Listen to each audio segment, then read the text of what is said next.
Hi everybody and welcome back to Lost Genre Reddit Stories. This post is from the subreddit Am I the A-hole and it's by user TemporaryLie3460. Am I the a-hole for walking out on a blind date my friend set up 2 weeks after my husband died?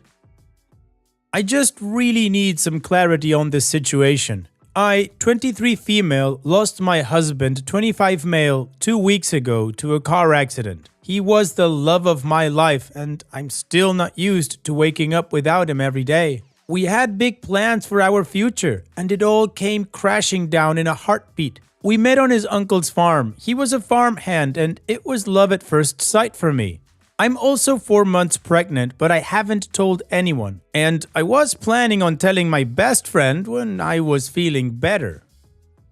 My best friend, Lee, 24 female, has been my shoulder to cry on during this time. She helped me with my husband's funeral and everything else I needed as I'm no contact with my bio family. That's a story for another time. Lee is currently dating Barry, 24 male. They usually hang out in a trio with Liam, 24 male. When I first met Liam, before my husband passed, he hit on me hard. He tried everything, as in would try and compare himself with my husband and say weird things like our kids would be cuter than if I had kids with my husband. He's also made weird comments like that I needed a city boy and would motion to himself when I'm a country girl through and through. I would typically shut him down or ignore him, but I would always get dirty looks from Barry. Fast forward to Sunday night. I got a message from Lee begging me to come to dinner with her because she wanted to treat me as I had been through a lot in the last couple of weeks, and feeling not so crap about myself, I decided to go. When I arrived, she wasn't there, so I texted her asking how long she would be, and she told me 5 minutes that she's just running late and is around the corner. So I sat down and ordered something to drink. 5 minutes later, and she's still not there, so I gave her the benefit of the doubt and waited another 5 minutes. Then, when I'm about to call her again, Liam comes rushing over and gives his apologies for being late. I asked him what he's doing here because I was waiting for Lee and it was a 2-chair table. He smiles at me and grabs my hand. I ripped it off of him and he says, "Oh, I asked Lee to set us up now that your husband isn't a problem. We can finally get to know each other." He looked so cringy and I'm telling you, I was floored. I stood up and told him that I wasn't interested and I certainly don't give a flying F about getting to know him and reminded him that I just lost my husband. Then this man has the nerve to stand up and say, "I know you're being overly emotional right now, so I'll forgive you for that. Sit down with me. I'm not saying we have to have sex straight away or anything." I was disgusted, so I shoved past him and went home as fast as I could. When I did get home, Lee messaged me, "So, how was dinner?" with a smirk emoji. I called her and when she answered, I didn't let her get a word in. I just yelled at her, asking her how she had the audacity to do something like this weeks after I just lost my husband and when she's been the one to hold me together this whole time. I asked her what effing game was she playing at and that the only reason I wanted to meet tonight with her was to tell her I'm pregnant. I just hung up on her and texted her that I need time and I don't want to be contacted by her for the time being.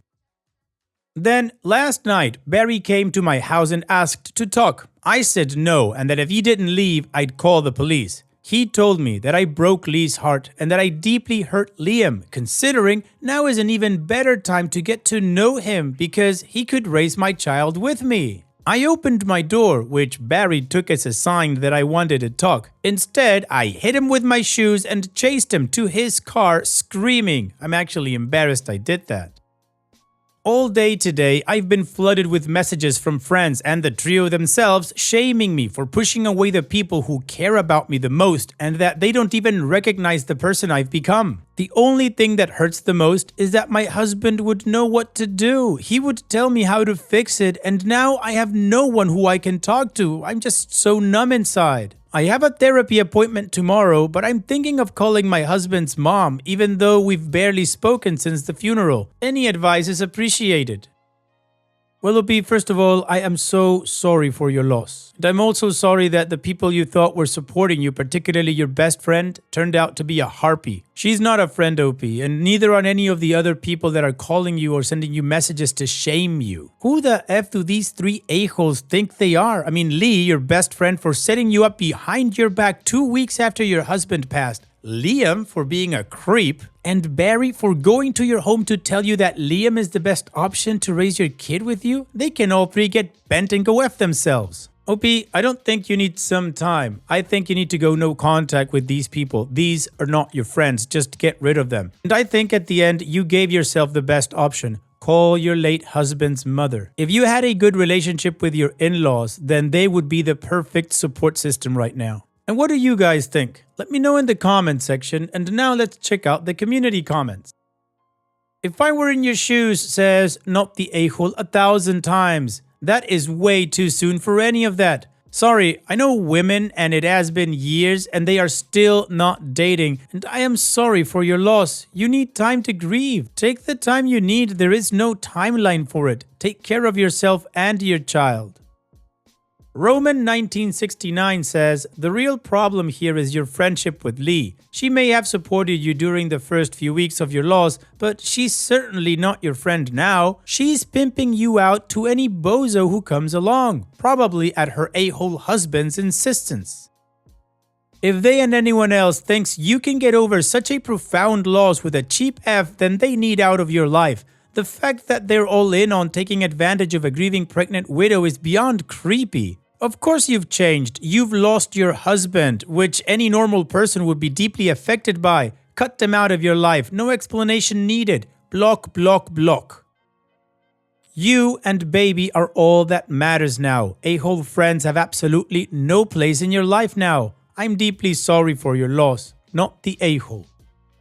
My friends called me epic says, effing vultures, they ain't your friends. They're effing vultures with the savior complex. They think saving you is their calling and they don't care at all about your feelings. I'm so sorry for your loss. It's good that they are showing who they are now though. Time to trim the excess fake friends, not the a-hole. And MacChicken25 says, these three are absolute crap humans. Did they absolutely hate your late husband or something? Lose the three of them. I can't even comprehend the audacity that would make them think any of their behaviors was appropriate. And Opie responds, Lee used to have a crush on my husband. She knew him because her brother used to play football with my husband. Other than that, Barry and Liam hated him because they think people from the country are stuck-up rednecks. Thank you for your comment. Well, the community agrees, those aren't friends and OP needs to cut them out of her life. So now, let's move on to the update to see how this story ends. Hello all, and thank you for all the comments and support. Before I update, I'd like to address some things from the comments on my previous post. 1. No, this isn't fake, and if you choose to believe that, then that's fine. But don't be dragging my husband when you didn't even know him. Liam didn't kill my husband. It was a car accident and my husband died on impact. Nothing crazy went on. It's just awful, but is as simple as that. 2. Lee was my friend for a long time. She was genuinely there for me when I went no contact with my parents, and I thought she was a decent friend. Now knowing the truth, there is many things I can think of that she did that are red flags. Personally, I think I ignored them because I have never been close to anyone like that other than my husband. 3. Liam is a loser, and from my chat with Barry, I learned that he's always had feelings for me and that he's never given up because apparently he's my type. He isn't and never will be. 4. Yes, I ordered a drink. I didn't think I needed to disclose that I ordered a lemonade. It was simply a soda, nothing wild. I know I'm pregnant and I'd never do anything silly. And 5, I'm not magically pregnant. My husband and I both wanted children young and we were trying for about a year. We just didn't disclose that we were trying because my husband and I think it's weird telling people, oh, we're having sex an extra amount. I don't know, but my husband and I are very private people and kept a lot of it that way. Now to update you all. I called my mother-in-law Louise. After making the post, I thought that I needed to tell her about the baby because, just like some of you said, she is overjoyed about the news. She didn't answer my call but instead drove straight over to my house. I honestly didn't know what to say to her, but we just hugged and cried all night. I didn't have the best delivery about how I'm pregnant, probably due to all the crying, but she just lit up and was so happy. It's the first time I've seen her be this happy in all of the time I've known her. So at least I have some support. My father-in-law came over when he finished work after mother-in-law told him he needed to come to my house, and he was overjoyed about becoming a pop. Louise offered to have the baby and I move in, and I agreed. She said that I can sleep in my husband's old room, which was a little bittersweet. When I told her what was going on with Lee, Liam, and Barry, she was furious and told me not to worry about it because they, mother-in-law and father-in-law, have my back. After a lot of even more crying, father-in-law told me that my husband would be so happy to have this baby grow up on a farm like my husband did. Overall, our conversations last night was something I needed. As for the trio, I've blocked them. None of my family are reaching out because they simply don't know me anymore. The only friends who are reaching out are mutual friends of either Lee, Barry, and one of Liam's other friends. I was confused on if I was being an a-hole because I just left Liam standing there and yelled at Lee. I was so upset, I was confused on the entire thing. So, thank you all, and I'll let you know if anything else happens because I know Liam will not give up until he's in jail. I seriously hope it doesn't come to that, but the fact he drove past my house twice already makes me uneasy, so I'm hopeful to move to my husband's parents' farm soon. I think that will put my baby and myself on a better path. Well, it'll be two things. First, start documenting everything. See if you can get some cameras until you move to your in-laws' house. And also, move in as soon as you possibly can. So, here's wishing you and your baby the best in the future. Take care, OP, and thanks for sharing. And now, let's move on to the next post that also has an update. This post is from the subreddit entitled People, and it's by user Nestor Prime. Entitled coworker demands I share my bonus because they deserve it more. So, I work at a company that offers bonuses based on individual performance. I recently got a bonus, and let's just say I worked my butt off for it. Late nights, weekends, the whole deal. But here's the kicker. My coworker, who spends half her time scrolling on her phone and consistently turns in work late, actually had the nerve to demand I share my bonus because, in her words, she deserved it more. She went on about how we all work hard and claimed that it was only fair since she has more expenses than me. I tried explaining that we all get evaluated on our own performance and that it wouldn't be fair to split it. Of course, that didn't go over well, and now she's going around the office calling me selfish and greedy. Some of my co-workers are rolling their eyes at this, but a few are starting to act a bit colder to me. Am I crazy, or is this entitlement at a whole new level?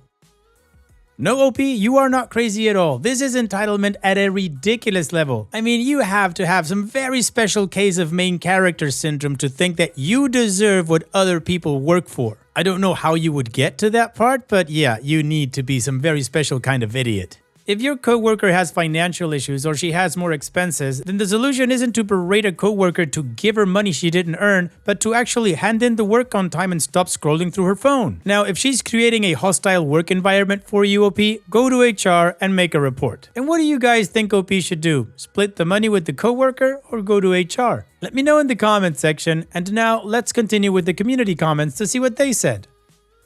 No Appointment 3974 says, so I presume all employees can earn this bonus? It's performance-based? The F they get off demanding what you earned, and F the other co-workers who are backing her. And OP responds, bonus is based on how you bring in cash. I recently helped the company secure a deal worth millions, which they appreciated with a portion of the money. Now that is making her feel entitled. Just an old baby boomer says, I would discuss this with your boss given that this entitled loser is creating a hostile work environment. And OP responds, you're absolutely right. This entitled attitude is definitely making things uncomfortable for everyone. I'll be having a conversation with my boss soon to make sure it's addressed properly. Thanks for calling it out. And Utah's Devil says, I think HR and the company would like to know that your coworker has issues with how bonuses are awarded and that they think the company is unfair in their evaluating process. And OP responds, "That's a really good point. If my coworker has issues with the way bonuses are awarded, then HR and management should know about it, especially since it reflects poorly on the company's evaluation process if they're going around saying it's unfair. I'll be sure to bring this up if I discuss it with HR, so they're aware of how my coworker's behavior might be impacting morale. Thanks for the suggestion." Well, the community agrees the coworker is being ridiculously entitled and that OP doesn't need to share anything and that he should go to HR. So now, let's move on to the update to see how this story ends. Yesterday, I shared a post about a coworker who expected me to share my individually earned bonus, claiming it was only fair because she had more expenses. I was blown away by the responses from you all, some suggesting I let it go, others, jokingly I hope, suggesting a slap. But most of you advised me to escalate the situation to HR. Well, I took your advice, and as of this morning, Tuesday 9 a.m., I've just left the HR office. They took my complaint seriously, and it turns out I'm not the only one who's had this issue with her. Turns out like 4 more people had filed a complaint. She's now been suspended for 3 weeks pending further investigation. Thank you all for the advice and support. Sorry I couldn't reply to each of your comments individually, but I appreciate everyone who asked for an update. Well, OP, it's good to know that HR took your complaint seriously along with the 4 others and decided to take measures. I highly doubt this will be a change in her attitude, but who knows, maybe it will. Thanks for sharing, OP. Now, let's finish this video with a mood booster post. This post is from the subreddit Malicious Compliance, and it's by user anti-hate_account_. Want to force me to give out resumes when I already have a job? Fine then. I, 22 male, am the primary caretaker of one of my family members. Among other chronic illnesses, she is a diagnosed narcissist with early dementia. As per my family's request, I moved with her and took an online job as a trilingual translator to ensure I would be there 24/7 should she have an emergency. Somehow, she has interpreted my constant present as me not having a job, despite me explaining several times that I did, in fact, work. She went to the point of stealing my ID and debit card, saying she would not be giving them back to me unless I gave out resumes where she told me to. I have searched the whole house and couldn't find them, so I was forced to comply. I have a huge amount of respect for people who work in these fields, but I am not taking a job as a cleaner or a cashier when I work in my field of choice. That's when I noticed all the places she was forcing me to send out resumes to were requesting a cover letter. This is where the malicious compliance take place. I took an already written cover letter and changed some details so it'd be like I wrote it myself. I made her read it and approve it as per her request, then added the following sentences in my second paragraph. If this letter arrives on your desk, please know that this application has been sent without my consent. Already having an online full-time job, please do not take it into consideration. As you can imagine, I didn't get called back much. Only one place sent me an email, and once I explained the situation, their HR team wished me luck with my situation and told me this motivated them to read cover letters more carefully. At the same time, I contacted my boss. I knew they sometimes open in-office positions and my boss is one of the nicest people I know. So I contacted her and asked if there was any way I could get the next in-office position, telling her why exactly I was asking that. I've been working there for 6 months and she never had any complaints about me. So she sent me a permanent contract starting in January 2025 for their office. It's overseas in a country where I'm legally allowed to work without a work visa. I won't specify which country since I have the intention of disappearing there. My flight is already booked and only my best friend knows what's going on. I have a letter already written out where I tell my family to not warn the authorities. As soon as I land, my bank account will be closed and my phone subscription cancelled, and after 5 years, I will ask to become a citizen in that country and won't renew the paperwork necessary to prove my citizenship in my birth country. I have 3 younger siblings, all of them are still in middle school. They have their own email addresses that our parents don't know about. So I will send them an email telling them this is not their fault and that they're the only ones in the family who are allowed to contact me. I'll also add that I will answer to any questions they have once they turn 18. I'm excited. I'm excited to start a new life. I'm excited to get out of this family who has been the source of most of my problems for my whole life. I'm excited to finally escape toxic people in a toxic environment that was destroying my mental health. Only 2 months left, and after 22 long years of waiting, I'll finally be free. All of this because my last straw was forcing me to send out job applications. Well, OP, nicely done. She pushed you to send out those job applications, and you did a great job for yourself. So here's wishing you the best in the future, OP. Take care and thanks for sharing. And that's it for today's video. Thank you so much for taking the time to watch it. Now, if you've gotten to this point in the video, I assume that you like these stories that I'm reading out. So here are a couple more that you might enjoy. And if you don't have any time to watch another story right now, save it for later. And also, don't forget to hit that subscribe button.